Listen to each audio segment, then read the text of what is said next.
Just a little note before we get into this episode, which, by the way, features one of America's best storytellers out there these days.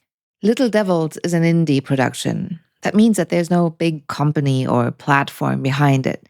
It's purely the result of our love and kind of obsession with good stories, and we'd really like to continue making it. So, if you like what you're hearing, you can go and check out our Patreon to become a member of the community and support us that way. That's patreon.com/littledevils. All right, let's get into this episode.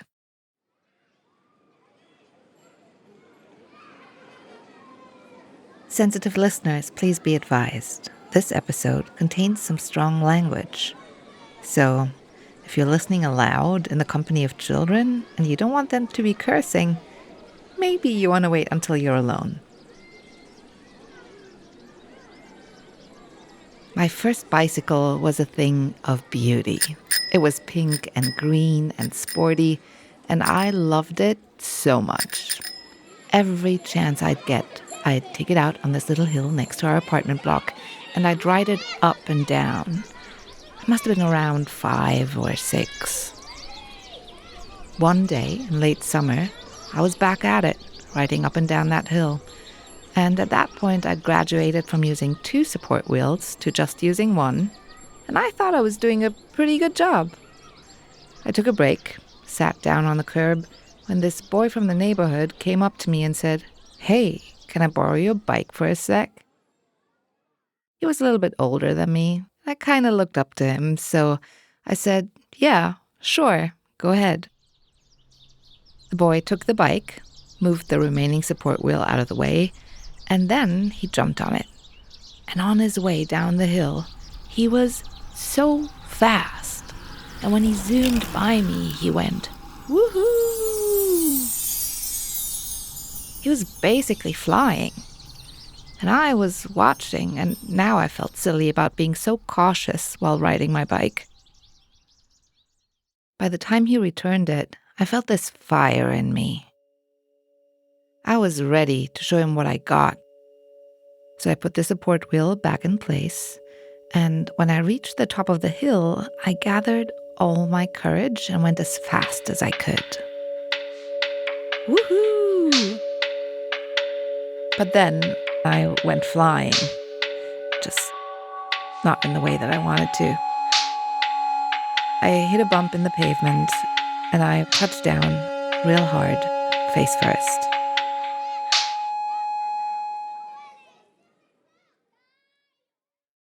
I could feel blood running down my cheek, and in the middle of it all, I looked around to see if he saw it, the boy.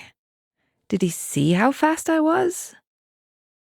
But he was gone. In the pit of my stomach, I started feeling this white, hot, blinding anger. All of this for nothing. He didn't even see how fast I was. This would have never happened had he not taken my bike. That night, I had trouble sleeping. My head was all banged up and booming with pain, and I silently cried tears of rage. I'd show him. Once I was fine again, I'd make sure to show him how well I could ride that bicycle. But he never showed up again, which made me even angrier. So angry that all these decades later, I still remember where that rage sat in my stomach. It's a familiar feeling at this point, and sometimes when it gets too big, it's kind of scary.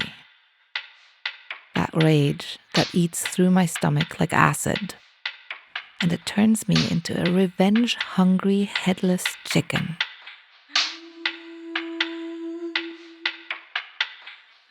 I'm Jasmine Bayomi, and this is Little Devils, a series where I look at the things that we're so quick to judge others and ourselves about. The flaws, the struggles, mistakes, and beliefs that haunt each one of us. Or as I call them, our personalized little devils. Today, we hear from somebody who knows this feeling all too well, that blind rage. He is Ray, with a story that's been on his mind for more than 20 years.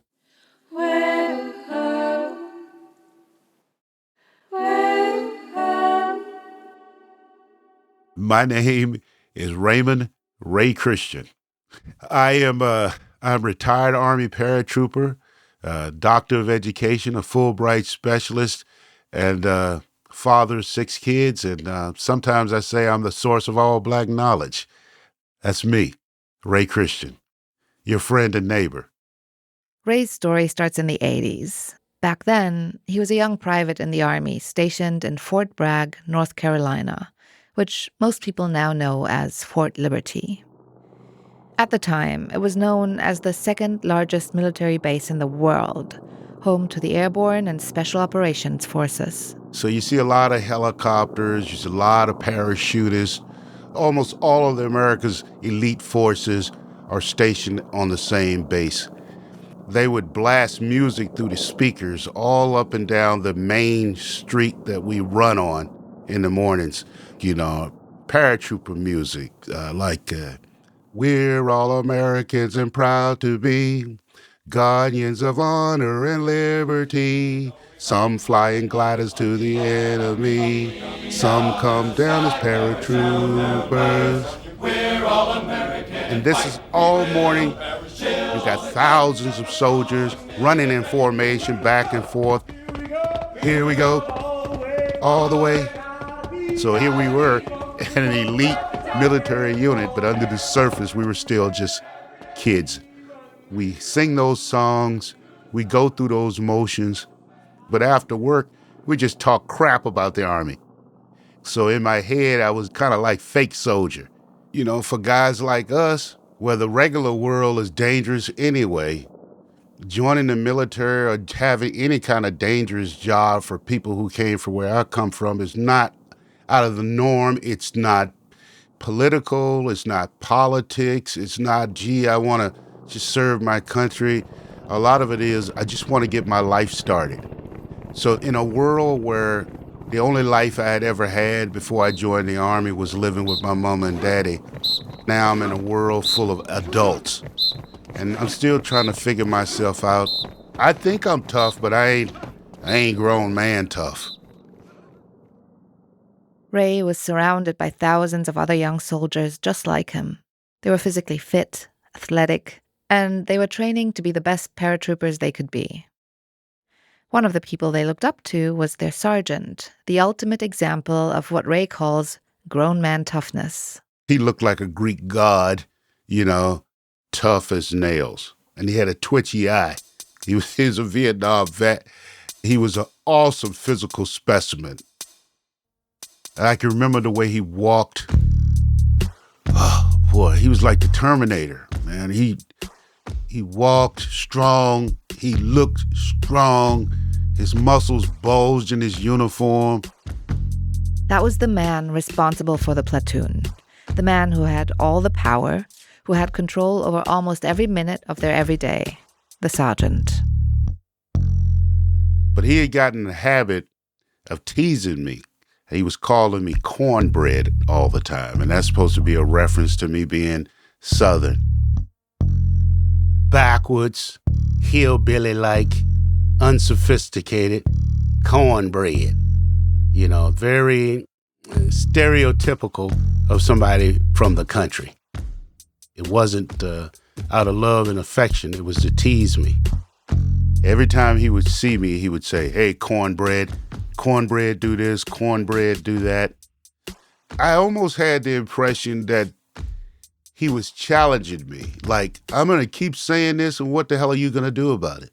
And I'm being sensitive, right, about him dogging me, as opposed to going, ha, ha, ha, ha, hey, yeah, my name is Cornbread, and rolling with it.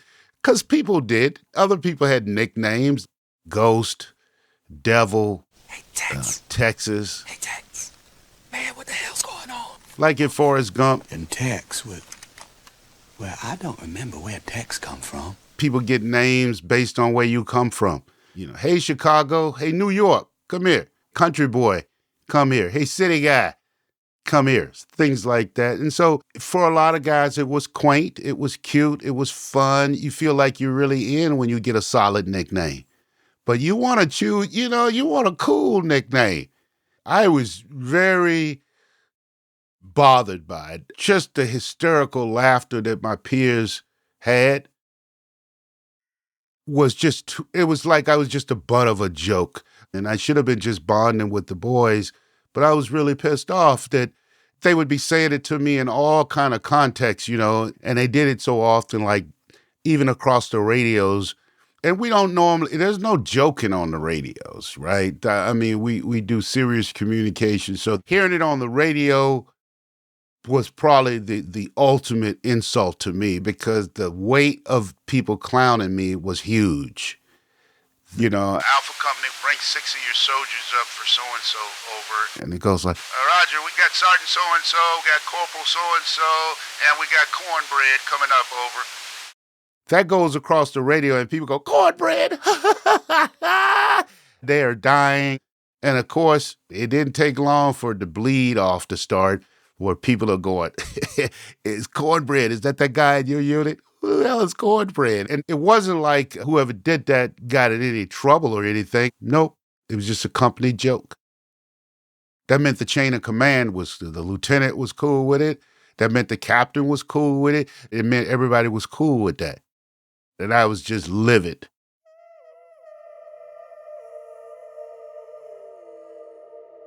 After that happened, everybody was talking about it or dogging me and laughing about it. And we'd be at night on a long road march or a movement or something. And in the quiet of the night, you might hear, hey, cornbread, cornbread, cornbread, out of the darkness. And then out of the darkness, they'd get a loud, kiss my ass. And right away, my squad leaders would say like, hey, quiet it down. Shh, silence. Like I couldn't yell back. Again, it get late and quiet, 2 or 3 people in the dark. Cornbread. I go, damn y'all, man. Then I was mad. That was it for me. And so I was thinking to myself, man, I wanted to get revenge. Ray thought about reporting his sergeant, but he figured nobody would care. After all, he was just a private, the lowest position you could be in. And then he thought, maybe he could confront him like he would with anyone else. But he had this edge about him that made me think in my mind from growing up on the streets that this is just a challenge to beat the hell out of me. Like, I'm going to keep teasing you. Go ahead, do something. I want you to do something. Just looking at him. The guy's looking at you in the morning. His muscles are flexing. Go ahead. What are you going to do? You going to jump on me? You want to do something, don't you? Those weren't his words, but I was feeling like suspicious.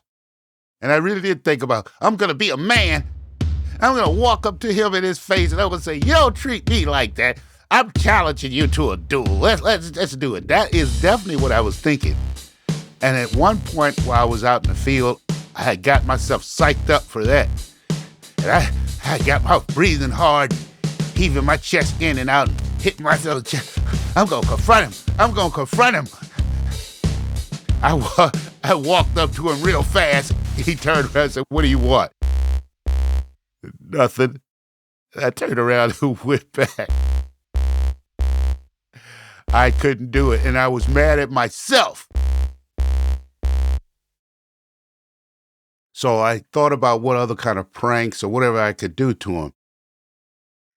On the base, people loved to prank each other. We were doing pranks against each other that were obviously pranks. The deal was you didn't always know who did it.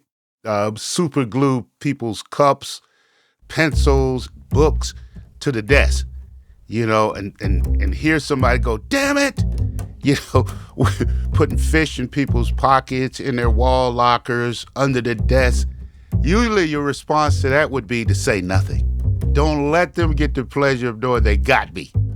You know, they be walking around, people with smiles on their face, waiting for you to say, who put the cereal and milk in my drawer? Say nothing. Y'all ain't gonna get me. Juvenile, ridiculous, that's the lowest level.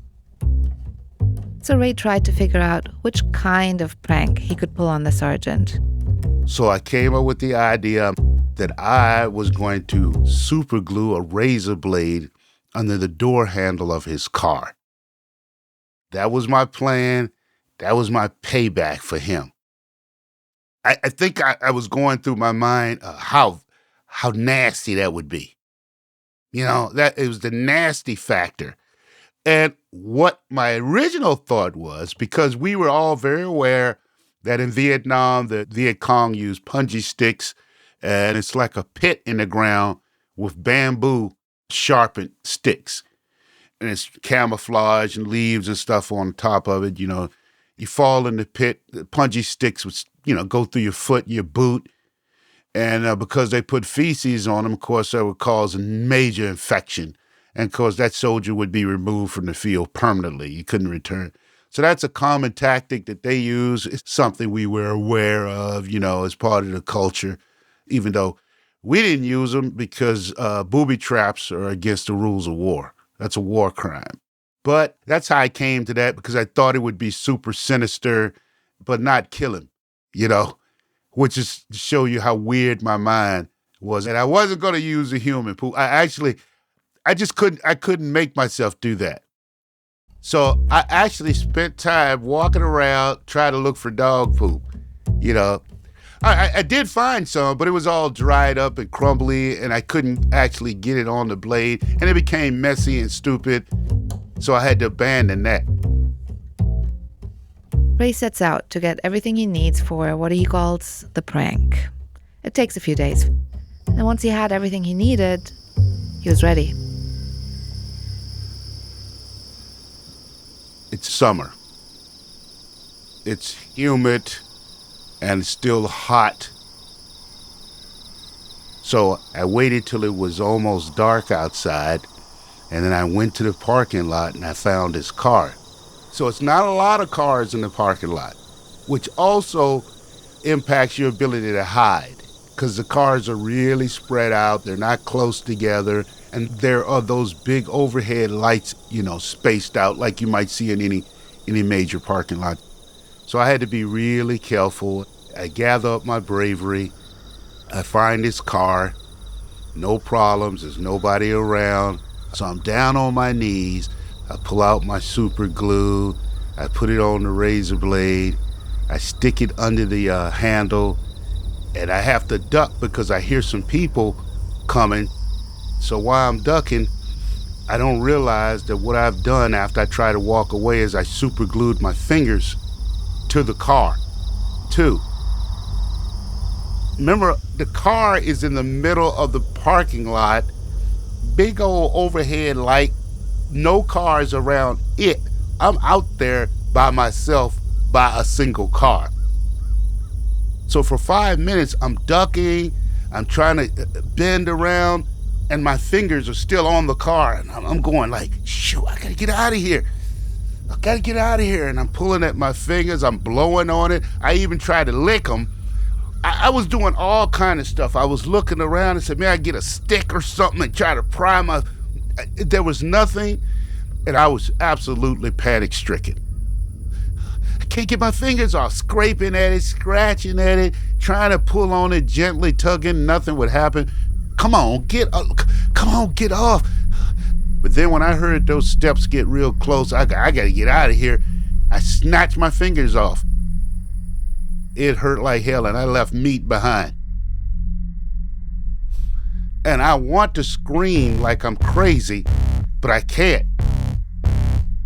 I run in the barracks, I run by everybody, I run right to the latrine, and I'm running my fingers underwater, and they're bleeding, and it's stinging, and it's hurting, and I'm panicking, and kind of half-ass crying, and rocking back and forth, going, what am I doing? At that point, the blade is still there, and for a moment, I thought I'm gonna go back. I really screwed. I'm gonna go back, get that razor blade, wipe it down. That was in my head while I was sitting there running the cold water. And I'm thinking that it can't possibly get any worse. And then I hear this sound. It's the platoon sergeant going, damn it, God damn it, shit, fuck, son of a bitch, my fucking fingers. My heart is gone. And he comes busting inside the bathroom. His fingers are dripping blood. And he's looking at me. And I go, oh my God, he's got me. And he says, what? They got you too? What happened to you? And then I started going, my fingers, mine too. And he was going, that bastard, whoever did this shit. And I saw his finger. It was really bad. His blood was really coming out of his fingers. And he was going like, you have a car? Like, where's your car? But before I could say anything, someone was yelling like, we gotta get you guys to the hospital, because he was hollering and screaming like that, and it drew a lot of attention. And a lot of people came in there to go like, what the hell? What happened? Who? Where? How? Wow, that's crazy. So I didn't have to answer the question. Ray and the sergeant share an ambulance to the hospital. And for the whole ride, the sergeant keeps staring at Ray. Looking at me like, so where's your car? I don't have a car. I said that. And then his eyes got really big and he was looking at me. You don't have a car? He said, how did that happen to you? And I once again, I was struggling, and for a moment in my head, I was going to confess. I was so scared. I did the guilt. And the only reason I didn't answer was because a nurse came right in and said, come on, we need to see you. And so he got up and went in. And that prevented him from, pushing through the question again. Like, I could see his mind, working.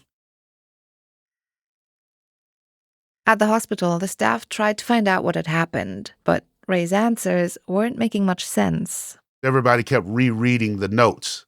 Soldier says he approached the car, razor blade, some cutting instrument, and they were going like, wait a minute, what? They're just not understanding the mechanics of how I got injured.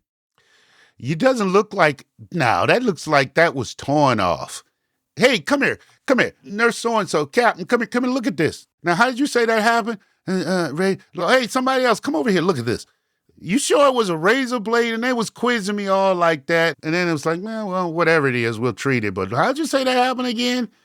And they went on and on and on with that until they let me go. I was talking in circles. I was just talking in circles. Then the military police showed up, and they want to interview me for this potential crime that somebody perpetrated against us. Now it's gotten next level. My heart is pounding. I'm already going, this has gone way out of control. What's going to happen? I'm going to end up getting court-martialed. I can't explain it. It's too damn stupid. There is nothing I could have said. Nothing. I had no defense. Just being a dumbass is what that would have went. The MPs almost got me. One more interrogation, and I would have cracked. I was weak, but enough time passed that I didn't.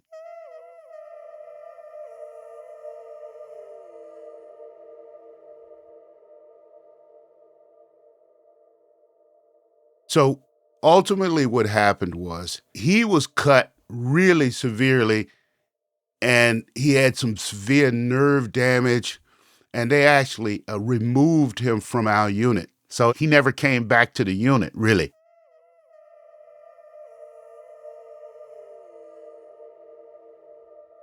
Without the platoon sergeant around to keep Ray's unwanted nickname alive, it slowly started to fade away. And it's at this moment in telling me this story that Ray says something that surprises me. It's this little piece of information that he's withheld up until now. The sergeant wasn't just intimidating or mean to Ray, but he was also... He was a black guy. And that made a difference. The way the culture was, He was allowed to say that to me and get away with it because he was black. Now, even thinking about it now, my words are the words I would have used back then. They won't do anything because he's black. And black people know black people. So whatever he's doing to me, it's a cultural thing. I've seen that done with Hispanic soldiers sometimes too. And even myself as a leader, you have to check yourself on that. One Spanish soldier's complaining about another Spanish soldier, and then you have it in your head where it's like, oh, that's some cultural shit. You know what I mean? I'm not going to, but that's wrong. You can't do that. You know, you're doing your own kind of racism thing, like, let them take care of their own people. But I've seen that in environments outside the military as well. You know, we don't know. Maybe that's how they talk to each other, as opposed to going, wait a minute, I'm still the leader. I'm still in charge. What do you mean? Yeah, that's them. Oh, that's the Jews. That's those Muslims. Yeah, we won't get involved in that. Let them handle themselves. And so we have to ignore abuse because it's somebody who looks like me. That's part of what my thinking was I can't tell because we're both black and nobody will touch that. Then. For the longest time, Ray could only dream that his sergeant would disappear into thin air and the nickname with him. It was all he wanted. But now that it was actually happening, Ray didn't feel relieved. All he felt was guilt and fear. The guilt that I damaged this man permanently, and the fear that if he found out, he would absolutely kill me. And the fact that basically his career was ruined by this stupidly thought out prank that went way too far. And I had to live with that.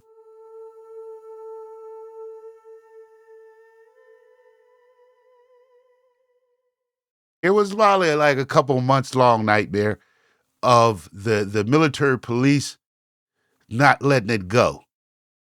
Even though I tried to, like, I don't know who it was. I don't know what happened. I don't really care. But the platoon sergeant was damn sure interested who did this.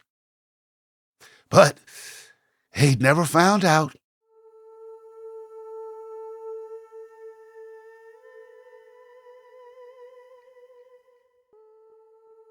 I regret this damn thing. Just regret it for how immature it was, regret it for its cowardliness, and regret it because it came so close to ruining my entire life. And I didn't get close at all to really affecting him in the way that I wanted to affect him. Was I really thinking that what, he was going to be afraid? That he would be like, oh my God, I'm so spooked. This thing happened to me. Oh, it might have been Christian. I'm going to stay away from him. I'm afraid. Not a chance that any of that was going to happen. I would have still been the little punk teenager that I was. And I grew, and every year that passed, I would think back on it, and I hated it more and more and more and more. And now, as a man 63 years old, and I've taught the lesson 1,000 times, even to my sons, don't do things that you can't be supported by the law. If you're not willing to be brave about it, then don't do it. You got a good idea. Don't do it. Say it. If you say something, you mean it. For every action, there's a reaction. Things have consequences. So I don't do things that I can't accept the consequences for. Have you told your kids this story? I have not told my kids this story. So, were you to tell your kids about this? What's the lesson of the story for them? Whatever satisfaction you might have thought you got out of that in your own little immature little heart, it's not worth it. Laugh about what you think might have happened or could have happened and not actually do it. Don't cross that line unless you are willing to endure what the consequences of that might be.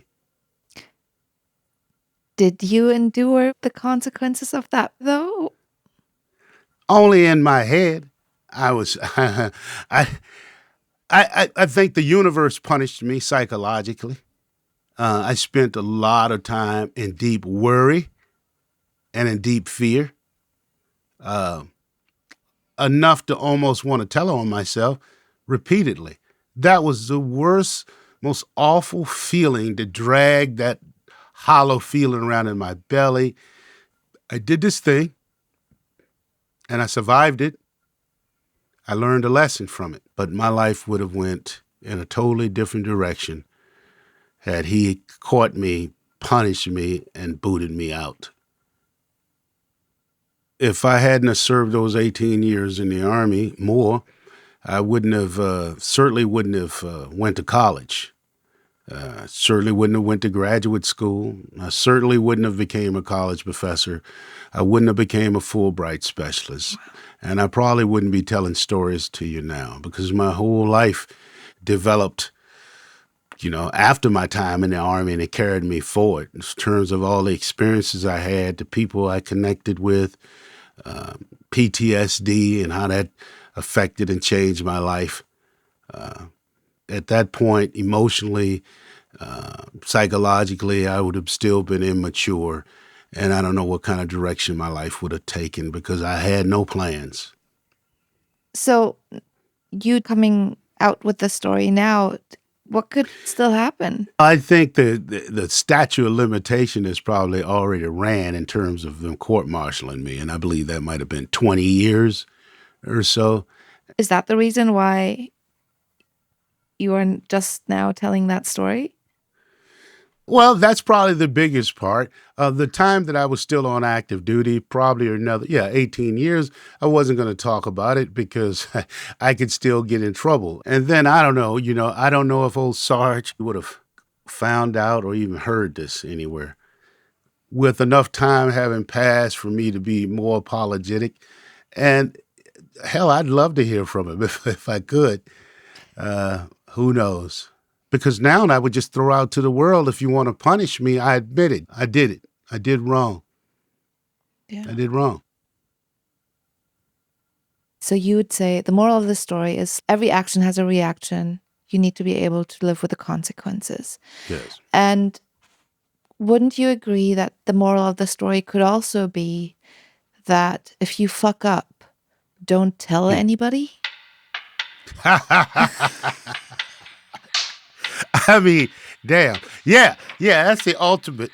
That is probably the ultimate moral of the story. When you fuck up like that, you might want to keep that shit to yourself.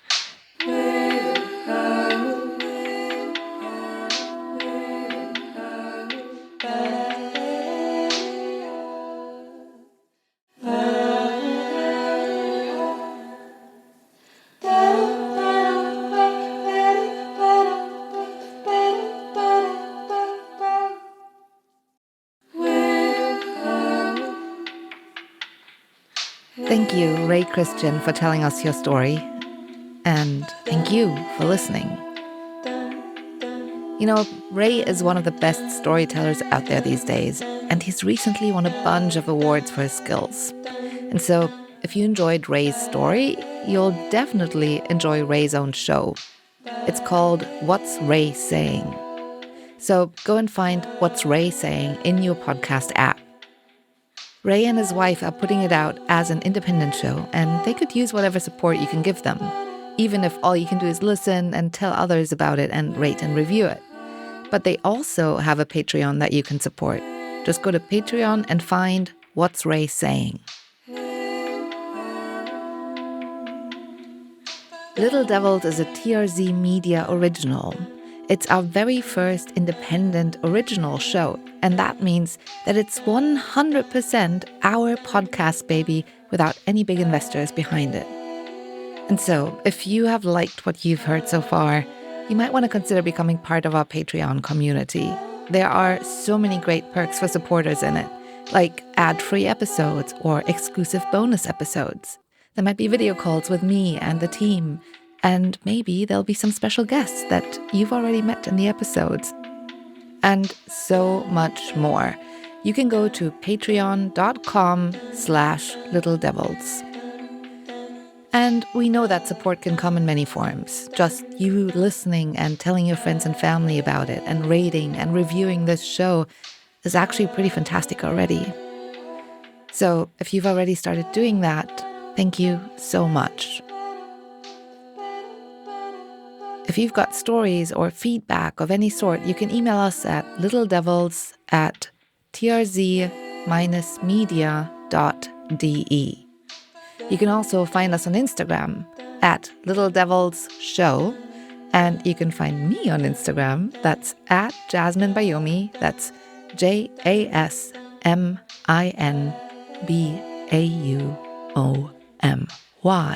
No E's and no Z's.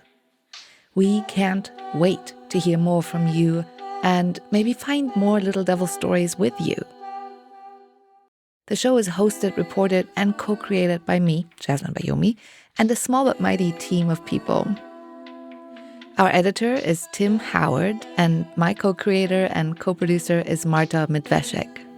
And Marta is such a super talent, so she also mixed and sound designed this episode. Robin Drömer is our executive producer. A wonderful theme music is composed and sung by Phoebe McIndoe. Mastering by Joscha Grunewald. Our beautiful cover art is by Fanny Grabolle. And thank you to everybody who supported and listened and spent time giving feedback for the episodes. We couldn't have made this without you. So many thanks to Eileen Mutlu, Hannah Herbst, Jan Böhmermann, and Sarah Zare Hoshiari Kha.